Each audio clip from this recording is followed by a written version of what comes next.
Please take note that today's shiur begins at the top of Ayin Beis Omid Beis, at the Mishnah at the top of the Omid.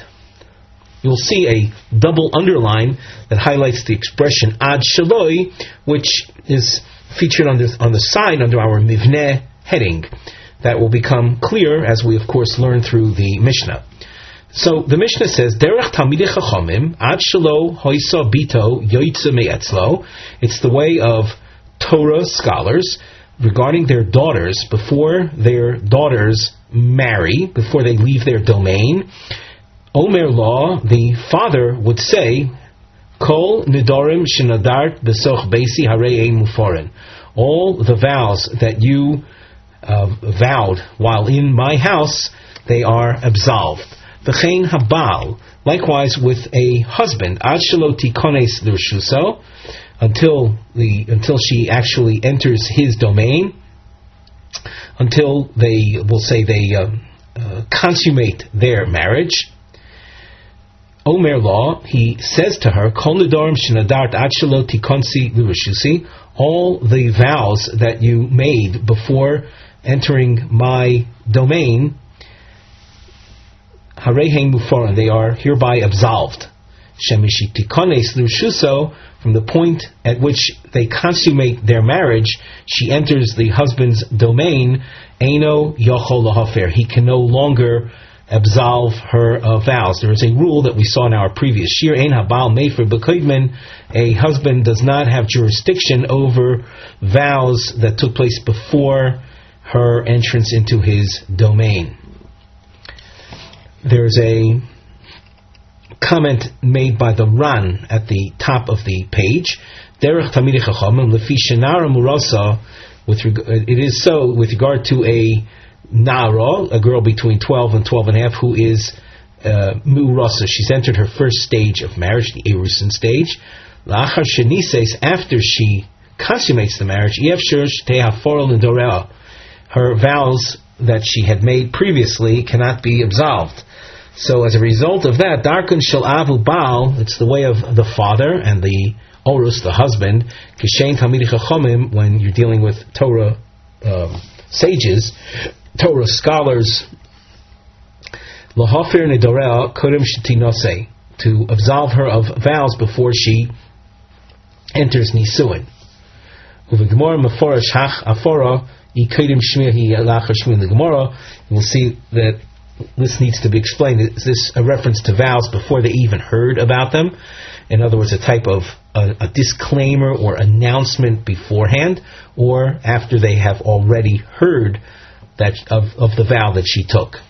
And now we continue with the Gemara. But before we look into the text itself, we have a significant amount of markings.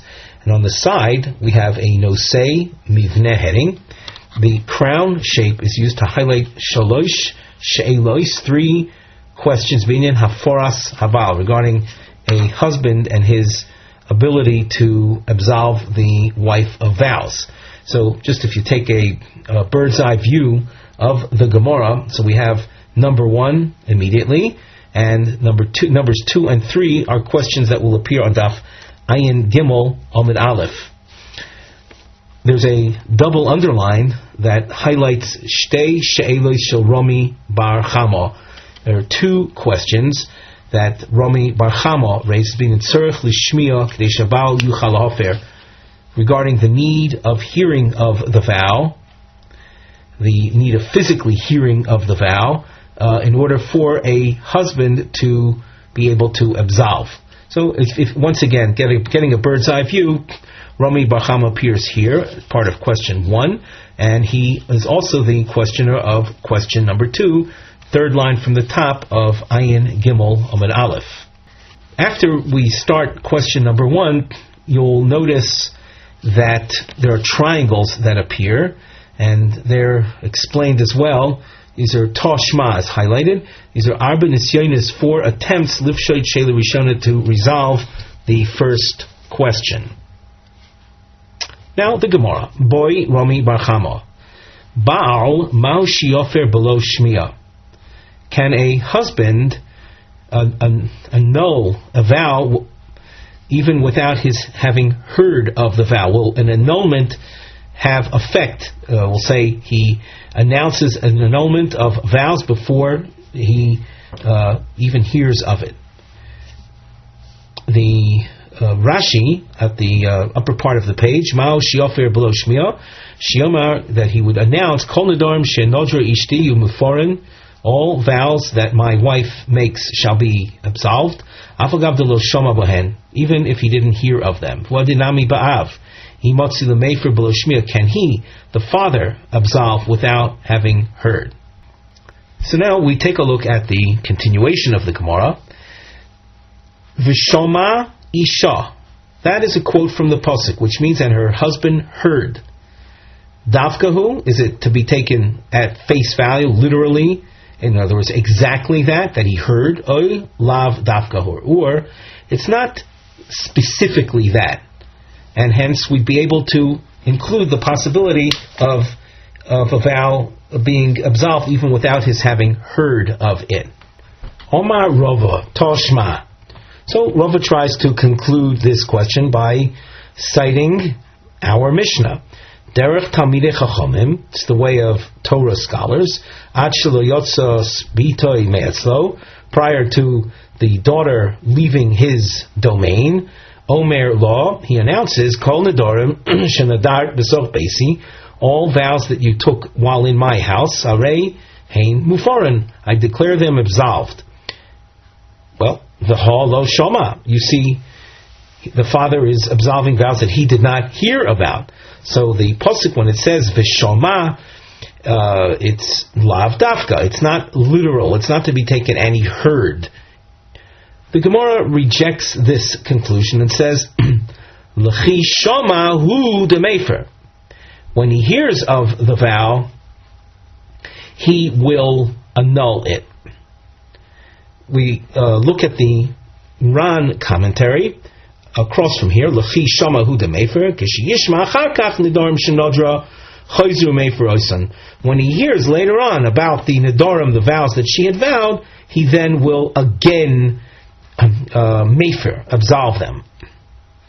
The Gemara asks, in Cain, if that's the understanding, kilo shama loma leila meimar. If he at the early stage, before he heard about them, so then why is there any need for him to make the announcement that we see in the Mishnah? If you're telling me he's going to annul them later anyway, the Gemara answers, Ha komash malon, what the Mishnah is telling us is urchei ditzur b'rabbanan laduri. It is the urchei, the way of Torah scholars, to seek out, to check out, to investigate whether there are vows. Before we continue, let's take a look at the Ran. The Ran, im kain ki lo shama loma leila meimar, ma lo lahofer ala sofek hafora sheina moelis. What's the point of issuing an absolution on the basis of a doubt that isn't even effective? Being that you're explaining that he's going to annul anyway when he hears of the vow. So what's the point in the Mishnah? So the Ran continues, Urchei tzumra bonan ladure, darka shotem echomim l'chazor aleh, v'lomar lo, kol nedarim shenadar harein muforin, kedei lachnisa b'dvarim. It's the way of Talmidei Chachamim that have daughters to engage in a neder discussion, and that's what the Mishnah represents. And through his talking about nedarim, the Ran continues, Shemitoch kach inoisenes libo v'meres neder ploni nodarti v'umefer. That through his initiating a discussion concerning nedarim, she'll then remind herself, oh yeah, I made such and such a neder, such and such a vow, and at that point the father Talmid Chacham will annul it. But at this point then, we're saying that the annulment, the true annulment, is in fact only after the father literally hears of the vow, and not as we suggested above that it's lav dafka. Well, let's try again. Toshma mi seifa. V'chein habal ad sheloi tikones l'rishuso omer law. Likewise, a husband makes an announcement before he consummates the marriage. Any nedarim that you may have made before entering my domain, I hereby annul. So we see that he doesn't have to actually have heard of the vow. The Gemara rejects that and says, Hocha nami, the Omer law, lechi shamana. Here too, the Orus is saying that, well, when I hear of the vow, then I will annul it. Toshma, ha'imr li ishto. A man says to his wife, Kol nedarim shitaduri ad she'ovoi mimokom ploni. All vows that you make until I come back from such a place. Harehein kayomin. I affirm those vows. Lo omar klum. That is of no value. It does not constitute a hakoma, a substantiation of her vows. However, if he says that all vows that you will vow until I come back from such and such a place, Arein Mufarin, I hereby declare them absolved. Rabbi Lezer Omer Mufar. Rabbi Lezer says it's effective. V'ho shama. He didn't hear of the vows. He's making an announcement prior to her vowing, and yet you see that it is effective. That according to Rabbi Lezer, the annulment works. The Gemara rejects this and says, Hochanami domar lechi shamana. Here too, he's saying that when I will hear of the vow, so then and only then will it be annulled.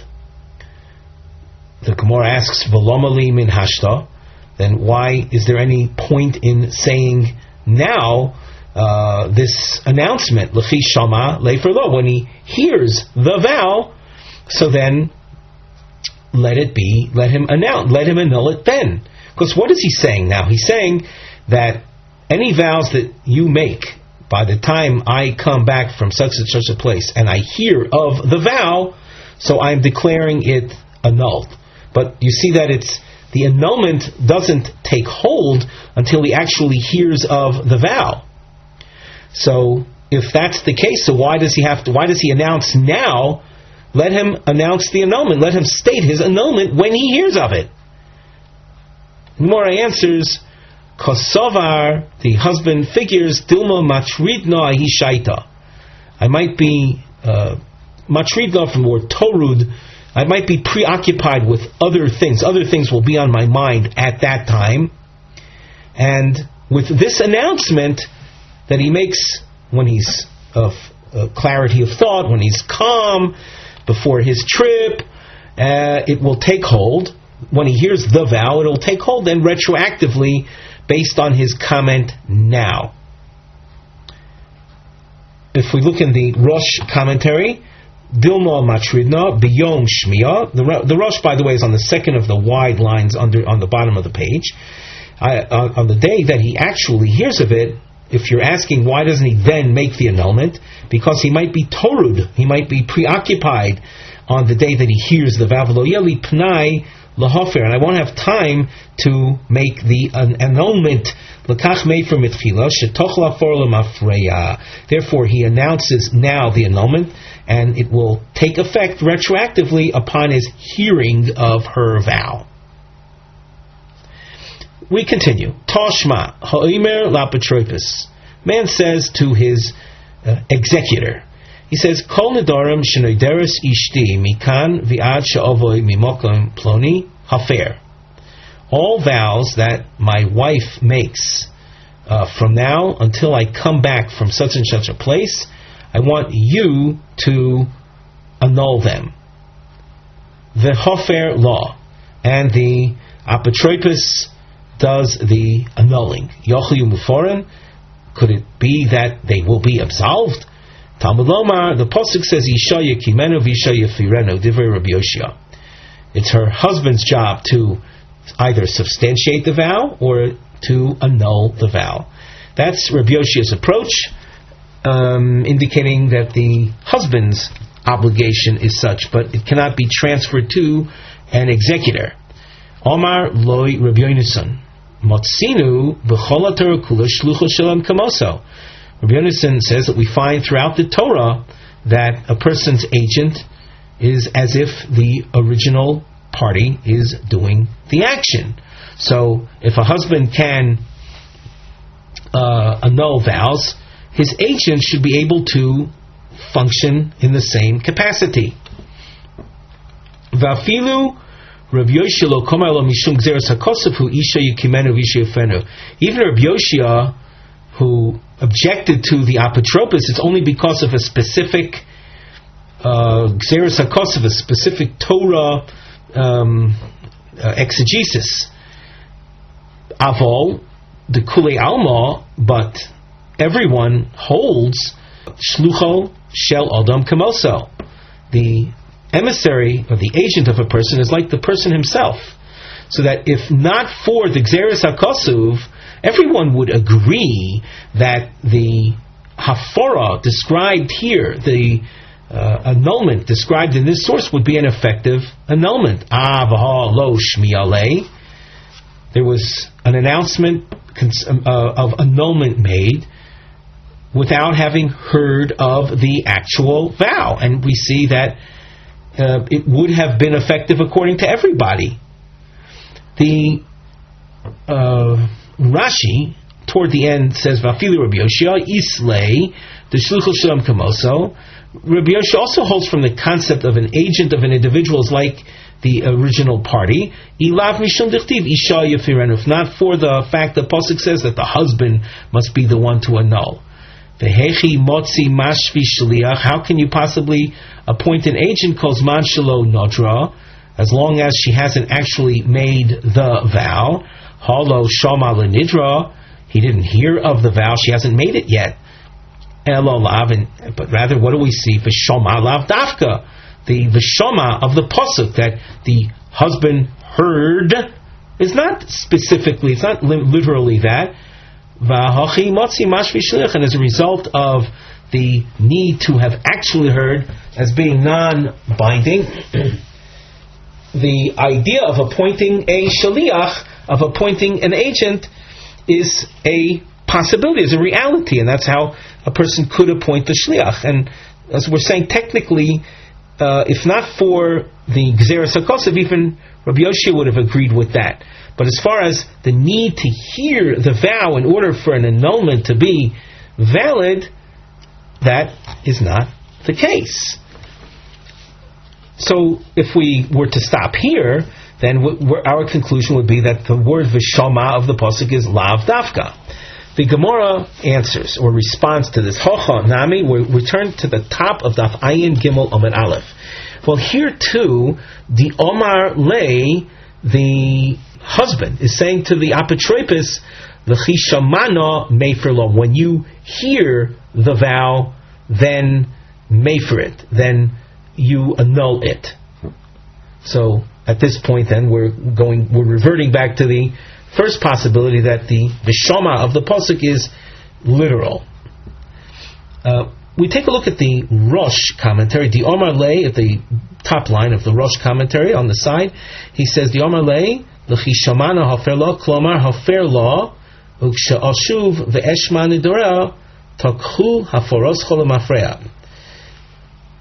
When you hear the vow, then you, the apotropos, annul it.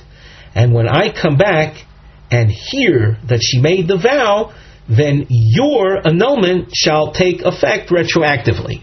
The Gemara asks, l'chishama, if you're making it dependent then on the husband's hearing of the vow, then leifer lohu, then let the husband himself be the one to meifer. Answer, as we saw before, savar dilma matridna. He figures that he might be preoccupied, and the Rosh says, savar dilma matridna shema keshe'eshma nidra. The husband is figuring, when I do actually hear the neder, eya torut v'avur hayom v'lo efelo. The day will pass, and a husband's ability to meifer is only within the day itself that he hears of the vow. And I might be preoccupied at that time, and I won't do the hafar, won't do the annulment. So this way, by having the apotropos, upon hearing the vow, the apotropos will annul it, and the husband, when he comes back and hears the vow, so the annulment of the apotropos will kick in retroactively. So at this point in the Gemara, we attempted to show that the Vishama is Lav Dafka, but at the conclusion, you can see we've come to the end of this discussion, the Vishama might very well be yes, literal. That in order for any annulment to take place, there has to be an actual hearing of the vow. Boy Romi Bar Chamo Cheresh Mahu Shiyofer Leishto. The term cheresh, when referred to here, is a person who has the ability to speak, but he does not have the ability to hear. He cannot hear. He's deaf. So Rami Bar Chama asks, a cheresh, can he annul the vows of his wife? Imtim Salomar, if you say Baal Mefer Below Shmiya, and this ties into the previous discussion. The previous discussion, we didn't necessarily come to a conclusion. So that allows us to raise as a possibility that that a Baal can mefer, a husband can mefer even without actually hearing. But why is that? Mishum debar mishmahu, because he is capable of hearing. He has his audio sense about him. He's able to hear. And therefore, since he's able to hear, potentially, he doesn't have to actually hear. Avol cheresh, but we're dealing with a deaf individual, the lav bar mishmahu, where he doesn't have even the potential of hearing. Hainu de Rabbi Zera, we would apply Rabbi Zera's principle to the case of the cheresh.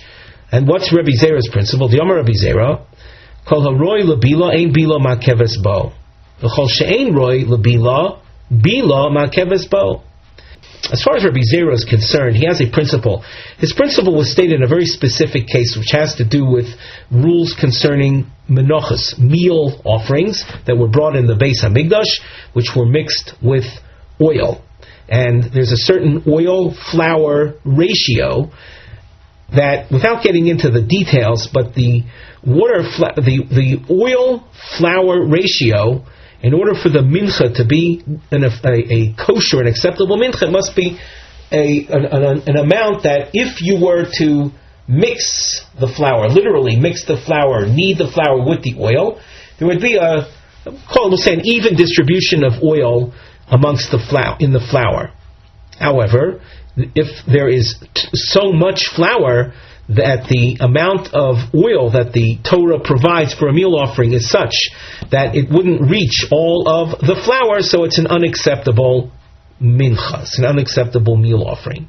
Rabbi Zera's rule states that if in potential the ratio is, we'll say, an acceptable ratio, that if you were to actually knead it, there would be an even distribution of oil in the flour, so you don't have to actually mix it. We know the potential is there.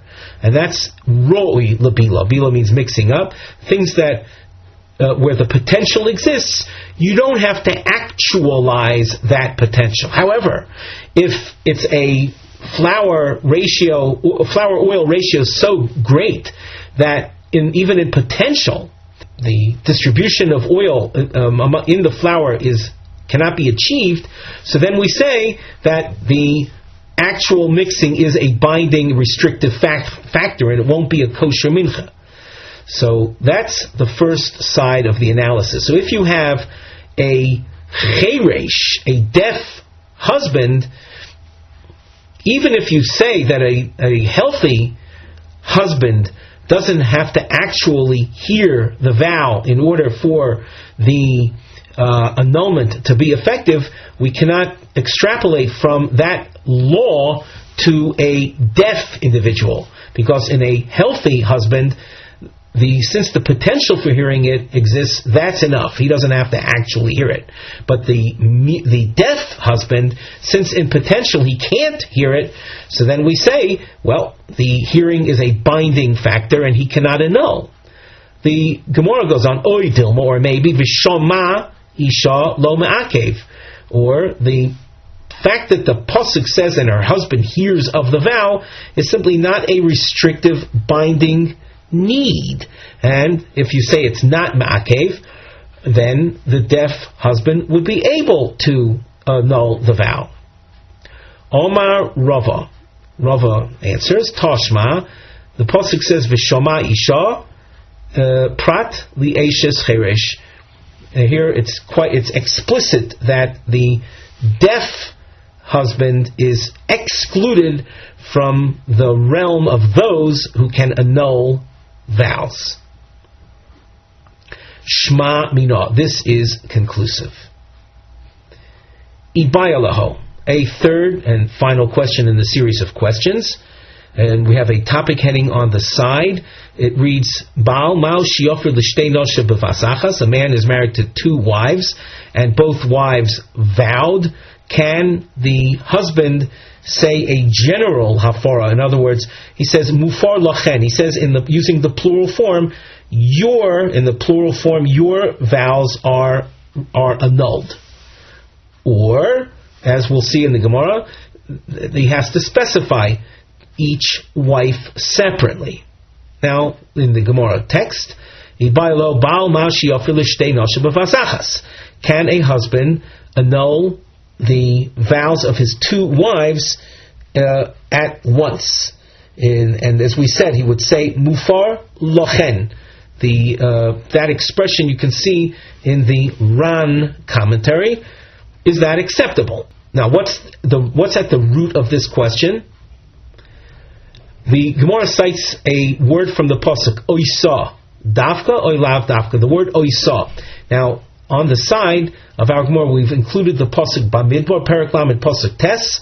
The pasuk says v'im biyoyim shmoya isha yoni oisa v'hefer es nidra, etc. If on the day of the husband's hearing of the vow, he prevents osa, her. Her is a reference to also third person singular. So you have the word osa is a singular form of speech. So the Gemara's question is oisa dafka? Is that to be taken literally, that the absolution or the annulment must be in the singular form? Oy lav dafka, or not necessarily? Omar Ravina, Tashma. So we try to resolve this by citing a Tanaic source. In this Tanaic source there are two opinions that appear. And the source, it does not deal with our topic though. The source quoted here deals with a sota. A sota is a married woman who is suspect of having behaved immorally, having experienced intimacy with another man.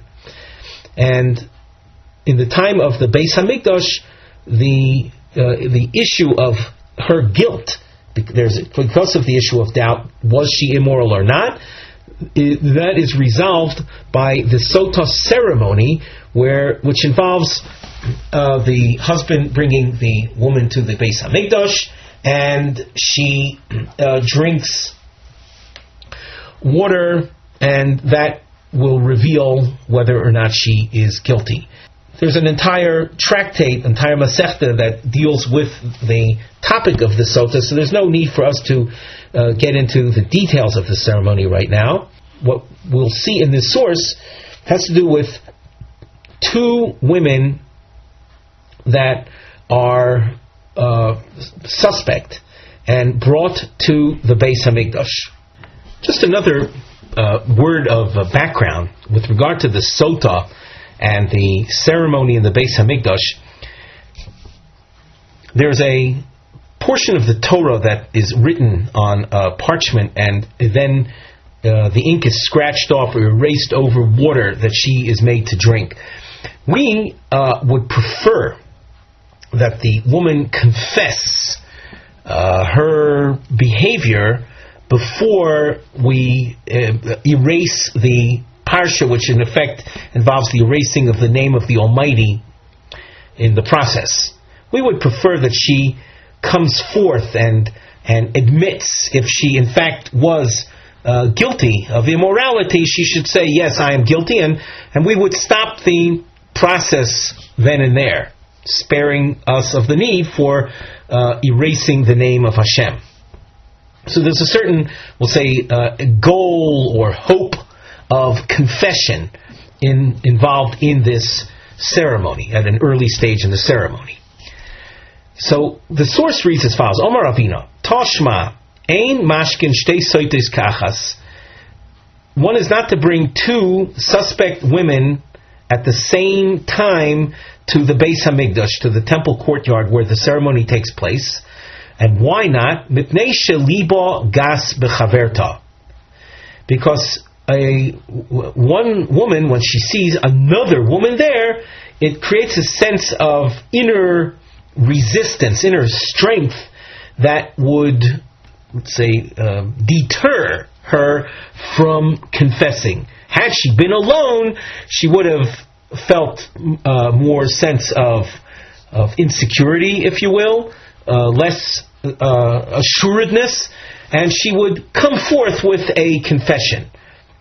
So according to the Tanakama, the reason for not having the two soitas at the same time is we'll just say it was a psychological consideration, not a scriptural consideration. Rabbi Yehuda Omer, Loi min Hashem huzeh, that's not the reason for objecting to the two soitas at the same time. In other words, not the psychological explanation, elo mishum shenara, but rather there is a scriptural reference. V'hishka oisa levado. Notice the word osa in the singular. The Torah demands that sotas are dealt with individually, not two at the same time. We glance at the Rosh commentary, at the bottom line, elo mishum shenamar vishka oisa. Vishka mapike. There's a dot. If you were to write out the vowelization of the word v'hishka, there's a dot in the hey. Ukilu ksiv v'hishka osa. It's as if it says, even though it just says v'hishka, but it's understood to mean v'hishka osa in the singular form. V'darshinan, and we expound on this pasuk v'loi oisa v'chaverta, and not she and someone else. So according to Rabbi Yehuda, the fact that there's a singular word, that precludes the multiple phenomenon. What about the Tanakama? Did he place emphasis on the singular word? No. He said that in this particular case of sotos, there's a need for confession, and if there are two of them there, so that will deter her from confessing. But the singular word is not a binding factor in the mind of the Tanakama. So with that in mind, the Rosh concludes, V'leimo pluktu de tanoihi. With this we could conclude that the question of what about a husband when it comes to annulling vows, the issue of two women, two wives at the same time, this would be a machlokes tanoim. According to the Tanakama, the fact that the Torah speaks in the singular is not a binding factor. In the case of the Sota, we wanted them done singularly because of a local psychological consideration. That has nothing to do with husband absolving wives of vows. So in the case of vow absolution, two wives can be absolved at once.